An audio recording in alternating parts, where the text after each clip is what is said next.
He left his bank card behind after paying for a sick elderly woman's medication and rushed away before she could even say, "Thank you." 1 hour later, Sir, I'm sorry. Your card has been declined. That can't be right. Please, try it again. the machine beeped. Declined. The cashier looked at him apologetically. I'm sorry, sir. Do you have another card? Julian checked his pockets. His expression changed. No. The diner fell silent. Then a gentle voice spoke behind him. I'll pay for his breakfast. He turned. A young woman stepped forward, placed her card on the counter, and smiled. It's only breakfast. You don't even know me. I don't have to. Before he could thank her, she was already walking away. He didn't even know her name, but he already knew. He had to find her again. 1 hour earlier, Julian Mercer had exactly 11 minutes before the most important board meeting of the year. His driver was already waiting. His assistant had called twice. Every second mattered. He should have walked straight into his car. Instead, his attention was drawn to an elderly woman standing quietly at the pharmacy counter. She looked to be in her 70s. Her hands trembled as she counted the few crumpled bills and loose coins in her palm. The pharmacist offered her a sympathetic smile. "I'm sorry, ma'am. You're still $4 short." The woman lowered her head. "I understand. I'll come back when I have enough." She slowly reached for her prescription, trying to hide the disappointment in her eyes. Julian stepped forward. "Please don't put it back." Both of them turned to look at him. He placed his bank card on the counter. "Whatever she needs. Pay for all of it." The pharmacist blinked. "Sir, are you sure?" Julian nodded. "And if there's anything else she might need for the week, add that too." The elderly woman's eyes filled with tears. "Young man, I can't let you do this." Julian smiled gently. "You're not asking. I'm offering." Before she could say another word, his phone began ringing. His assistant. The board meeting. Julian answered the call as he hurried toward the door. "I'll be there in 10 minutes." Without another thought, he rushed out of the pharmacy, never realizing his bank card was still lying on the pharmacist's counter.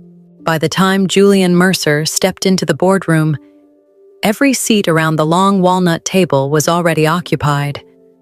A dozen pairs of eyes turned toward him, some impatient, some relieved. His assistant quietly slid a folder in front of him. "They've been waiting for you." Julian gave a brief nod. "Let's begin." For the next 2 hours, the room was filled with numbers, projections, and disagreements.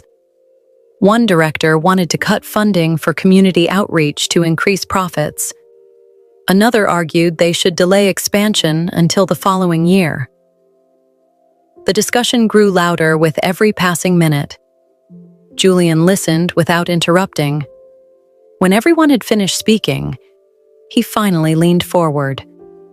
"If becoming more profitable means forgetting the people who helped build this company," he said calmly, "then we're chasing the wrong kind of success."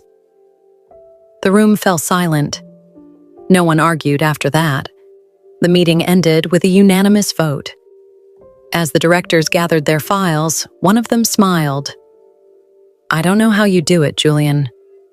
You always make the hardest decisions sound easy." Julian returned the smile. "They're never easy. They're just necessary." A few minutes later, he walked out of the building with his tie slightly loosened. His driver opened the car door. "Back to the office, sir." Julian looked out the window for a moment before shaking his head. "No. I need coffee first. And somewhere quiet." His driver nodded and pulled away from the busy financial district.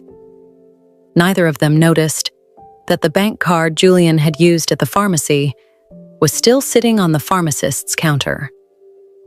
A few minutes later, the car stopped in front of a small neighborhood diner. Julian thanked his driver, stepped out alone, and walked toward the front door. The little bell above it chimed softly as he walked inside. Julian glanced around the small neighborhood diner before taking a seat at the counter. It was quiet, simple. Exactly the kind of place he came to when he wanted to disappear from the business world for a little while. "Just a black coffee, please," he said. As the cashier prepared his order, Julian let out a slow breath. The board meeting was finally over. For the first time all morning, his mind was beginning to settle. A few minutes later, the cashier placed a steaming cup of coffee in front of him. "That'll be $4, sir." Without giving it much thought, Julian reached into his wallet, pulled out a bank card, and handed it to the cashier. She inserted it into the payment terminal. A second later, the machine beeped, declined. Julian frowned. That can't be right. The cashier offered him an apologetic smile. "I'm sorry, sir. Let me try it one more time." She inserted the card again. Another beep. Declined. Julian reached for the card she handed back to him. This time, he looked at it.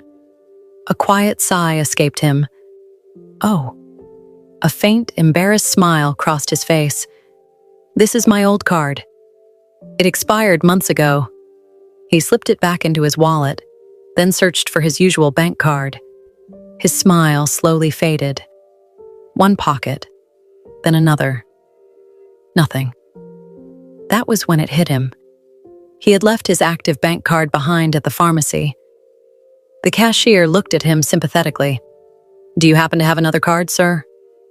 Julian shook his head. "I'm afraid I don't." For a brief moment, the diner fell unusually quiet.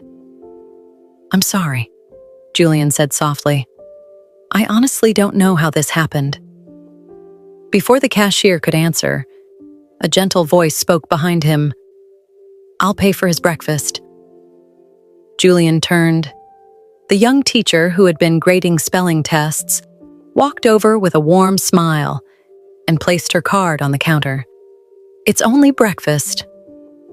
"You don't even know me," Julian said. She smiled. "I don't have to."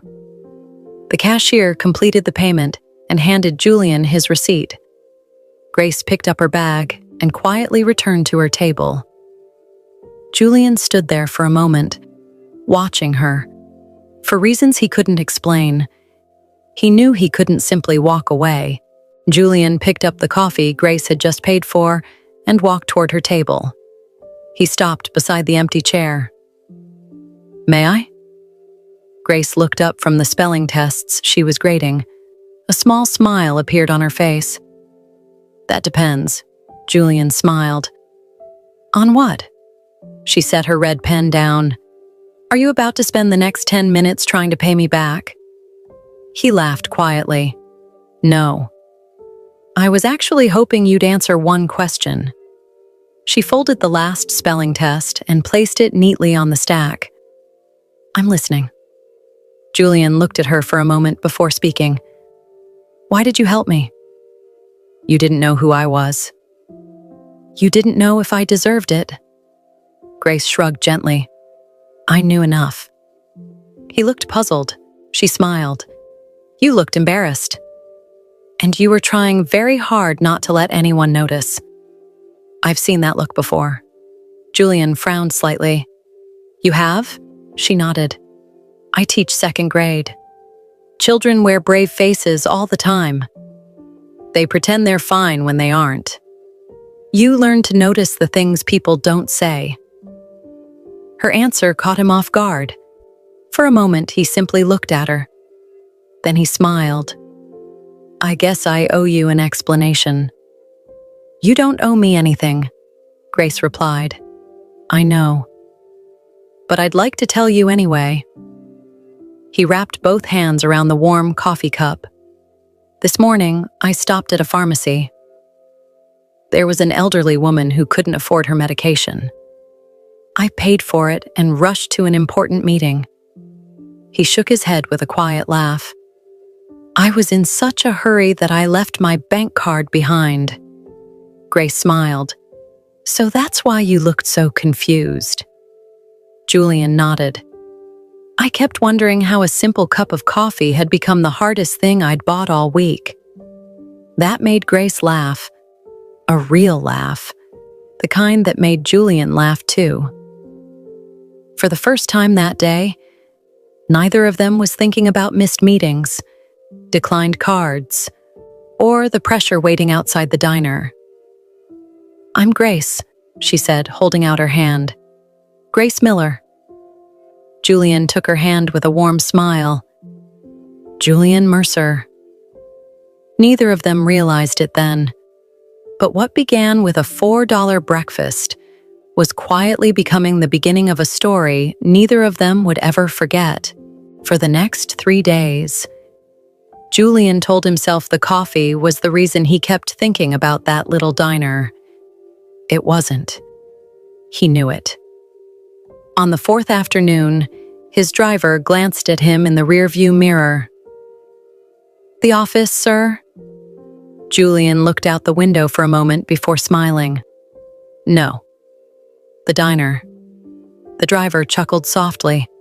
I had a feeling you'd say that. 20 minutes later, Julian stepped inside. His eyes instinctively searched the room. Then he saw her. Grace was sitting in the same booth by the window, surrounded by another stack of spelling tests. She looked up as the little bell above the door announced a new customer. The moment she saw Julian, a smile spread across her face. You came back. Julian smiled. I was hoping the coffee would be as good as I remembered. Grace laughed. I think you're giving the coffee too much credit. Probably. He walked over to her table. May I? She nodded toward the empty chair. I was wondering how long it would take. Julian raised an eyebrow. You were expecting me? Grace shrugged with a playful smile. Not exactly. But you looked like someone who still had a question or two. Julian laughed as he sat down. You know, I've negotiated billion-dollar contracts. I've spoken in front of thousands of people. But somehow, I was more nervous walking over to this table. Grace looked at him, amused. Good. That means you're honest. The waitress brought Julian his coffee without asking what he wanted. The usual? She asked with a smile. Julian nodded. Thank you. Grace noticed. You've already become a regular. I'm not sure that's a bad thing. For the next hour, they talked about everything except work. Grace told him about the little victories in her classroom. The student who had finally learned to read. The little girl who insisted on sharing half her lunch with a classmate every day. The boy who dreamed of becoming an astronaut, even though he'd never left the neighborhood. Julian listened far more than he spoke. There was something about the way Grace saw the world that made his own seem a little less complicated. And for the first time in a very long time, he found himself wishing the afternoon wouldn't end. Over the next 2 weeks, the little diner quietly became part of Julian's routine. Some days they talked for 20 minutes. Some days for an hour. Neither of them noticed how naturally those afternoons had become the best part of their week. One Tuesday morning, Grace was arranging books on a shelf in her classroom when the principal appeared at her door. There you are, he said with an excited smile. We've got a very special visitor coming this afternoon. Grace looked up. Who is it? The businessman who's been sponsoring our lunch program and helping pay school fees for so many of our students. Grace smiled. The anonymous donor? The principal nodded. He prefers to stay out of the spotlight, but we finally convinced him to visit the children. I want every teacher in the assembly hall after lunch. Don't be late." The entire school buzzed with excitement for the rest of the morning. The children practiced welcome songs. Teachers decorated the stage with handmade posters. By early afternoon, the assembly hall was filled with eager faces. Grace stood near the back with the other teachers, smiling as her students whispered excitedly to one another. A few moments later, the principal stepped onto the stage. "Ladies and gentlemen, it is my great honor to welcome the man whose generosity has quietly changed the lives of so many children in this school." He turned toward the entrance. "Please join me in welcoming Mr. Julian Mercer." Grace's eyes widened. Her heart skipped a beat. She watched as Julian walked onto the stage to warm applause. He looked out across the room, and then his eyes found hers. For a brief moment, they simply smiled at each other. When the applause faded, Julian stepped down from the stage to greet the teachers. As he stopped in front of Grace, she leaned in slightly and whispered with a soft laugh, "So, you're the billionaire?" Julian smiled, almost shyly. "Yes." Grace shook her head, laughing under her breath. "I never saw that coming." "I was hoping you'd get to know me first," Julian replied. She looked at him for a moment before smiling again. "I'm glad I did." For the rest of the afternoon, Grace watched Julian sit on the floor with her students, reading stories, answering questions, and laughing with them as though he had nowhere else in the world to be. It wasn't his success that impressed her. It was how naturally he treated every child as though they mattered. And in that moment, she understood why helping a stranger had come so easily to him. After the school visit, Julian didn't leave right away. While the principal spoke with a few guests, he wandered through the hallways, stopping to admire the children's artwork pinned to the walls. Grace eventually caught up with him. "I didn't know you enjoyed visiting schools this much," Julian smiled. "I don't." Grace looked at him, surprised. "You don't?" "I enjoy visiting this school." She laughed softly. "I think my students are going to be talking about you for weeks." "They're incredible kids." "They are," Grace agreed. "They just need someone to believe in them." Julian nodded. "That's why I started helping." Grace glanced at him. "What made you do it?" For a moment, Julian was quiet. "When I was a boy, there was a teacher who refused to let me give up. My father was always busy building the company. My mother passed away when I was young. But one teacher kept telling me I could become more than people expected." He smiled faintly. "I never forgot her. So when I was finally in a position to help, I promised myself I'd make sure other children got the opportunities I had." Grace's eyes softened. "I think she'd be proud of you." Julian looked at the classrooms around them. "I hope so." Just then, a little boy ran toward Grace. "Miss Miller, my shoe came apart again." Grace knelt without hesitation. "Let me see." The sole had almost completely separated. The little boy looked embarrassed. "I'm sorry. I tried to be careful." Grace smiled and gently squeezed his shoulder. "You have nothing to be sorry for. We'll figure it out."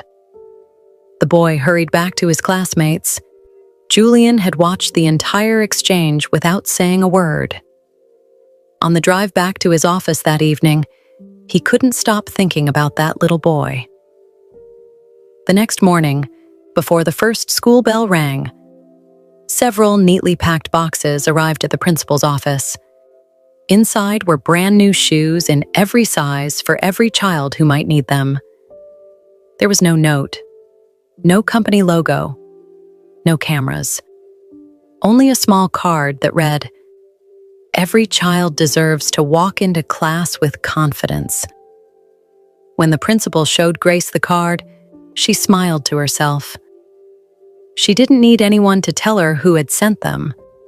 Some people measured wealth by what they owned. Julian Mercer measured it by the number of lives he could quietly make a little brighter. A few days after the shoes arrived, Grace found a small envelope waiting on her desk. Inside was a handwritten note. "Would you have dinner with me? No speeches, no business, just two friends getting to know each other. Julian." A smile spread across her face. That evening, Julian picked her up just before sunset. Instead of taking her to one of the city's most expensive restaurants, he drove to a quiet park overlooking a peaceful lake. A simple picnic had already been prepared beneath a large oak tree. Grace looked at him and laughed. "I thought billionaires were supposed to impress people with private chefs and rooftop restaurants." Julian smiled. "I've learned that the best conversations don't need expensive places." They spent hours talking as the sun slowly disappeared behind the trees. Grace told him stories about her students. Julian shared memories of building his company from long days, sleepless nights, and countless setbacks. For the first time in years, he spoke about his life without anyone asking about profits, investments, or business deals. When the stars began to appear, they walked slowly along the lake. Neither of them seemed in a hurry for the evening to end. Julian finally broke the comfortable silence. "Can I tell you something?" Grace nodded. "Of course." He looked out across the water before speaking. "The morning we met, I thought I had lost my bank card, but I realize now I found something much more valuable." Grace smiled. "What's that?" "A reminder that kindness still exists, that people still help strangers without expecting anything in return." He turned to face her, and that one small act of generosity can change someone's life. Grace looked at him for a long moment. "I almost didn't pay for that breakfast." Julian looked surprised. "You didn't?" She shook her head. "I was tired. I'd had a difficult week. For a second, I told myself someone else would help." She smiled softly. "But then I remembered something my father used to tell me. If you have the chance to be someone's answer to prayer, don't walk away." Julian's eyes filled with admiration. "I'm very glad you listened to him." Grace reached over and gently took his hand. "So am I." As they continued walking beneath the evening sky, both of them knew something had quietly changed. Neither of them had said the words yet, but sometimes love begins long before anyone is brave enough to name it. Several weeks later, the school gymnasium was filled with laughter. Parents, teachers, and children had gathered to celebrate the opening of a brand new learning center, funded entirely through the Julian Mercer Foundation. There were no giant banners with Julian's name, no grand speeches praising his generosity, just children excited about their new library, computers, and classrooms. Grace stood beside him as the ribbon was cut. She looked around at the smiling faces. "You've changed so many lives." Julian smiled gently. "They changed mine first." Grace looked at him. "What do you mean?" He chuckled softly. "If I hadn't forgotten my bank card that morning, I never would have walked into that diner. If I hadn't walked into that diner, I never would have met the woman who reminded me what kindness really looks like." Grace laughed. "I only bought you breakfast." Julian shook his head. "No. You reminded me that generosity isn't measured by how much we give. It's measured by the love behind it." For a moment, neither of them spoke. The sounds of children laughing echoed through the building. Julian turned toward Grace. His voice was calm, but filled with emotion. "I've built companies. I've achieved goals I once thought were impossible. But none of those things mean as much to me as what we've found together." He gently took both of her hands. "Grace, I want to spend the rest of my life by your side, making sure no child in your classroom ever has to learn on an empty stomach." Tears gathered in Grace's eyes. She smiled through them. "I'd like that very much." She slipped her hand into his. No rings, no elaborate proposal. Just two people who had discovered that the greatest love stories often begin with the smallest acts of kindness. As they walked through the school together, children ran past them laughing, their hopeful voices filling the halls. It was a reminder that kindness has a way of multiplying. One forgotten bank card, one $4 breakfast, one simple decision to help a stranger, and two lives were changed forever. Before you go, I'd love to hear from you. Do you believe one small act of kindness can truly change someone's life, or even lead to a lifetime of love? If you were Grace, would you have paid for a complete stranger's breakfast without knowing who they were? Share your answer in the comments. I read them all, and I'd love to hear your thoughts.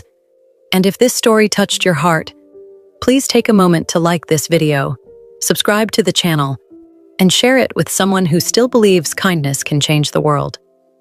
If you're looking for even more unforgettable billionaire love stories, I've put together a special collection of 5 heartwarming billionaire romance stories that readers have been enjoying. You'll find the link in the description below. Thank you for watching, and I'll see you in the next story.